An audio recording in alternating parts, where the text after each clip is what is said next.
ৰাজ্যত ভোগালীৰ উষা উদ্দীপনা চলি থকাৰ মাজতে বোকাখাত চুৰিকাণ্ডৰ ঘটনা 4 নং ৱাৰ্ডৰ বিমান দাসৰ বাসগৃহত সোমবাৰে নিশা চোৰৰ চাফাই অভিযান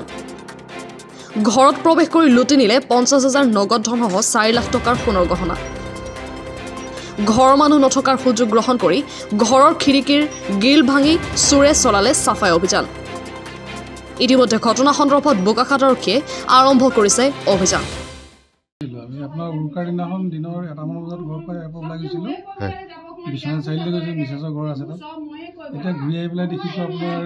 ঘৰত কোনোবাই চুৰ কৰিলে আজি আহিছে এইমাত্ৰ আহিছোঁ আছিলে নেকি ঘৰ নাছিলোঁ মানে ক'ত গৈছিলে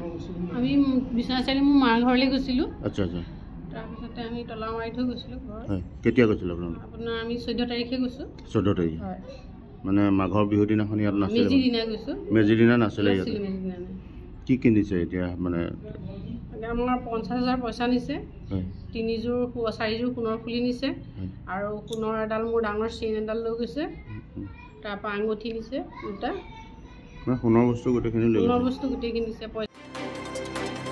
বোকাখাতৰ পৰা সন্দীপ পানিকা ৰিপৰ্ট এনিভাৰত 24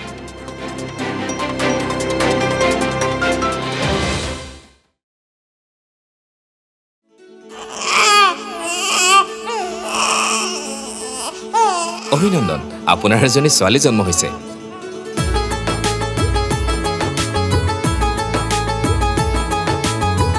লাহি পাহি এজনী পৰি আহিলে ঘৰখন উজলি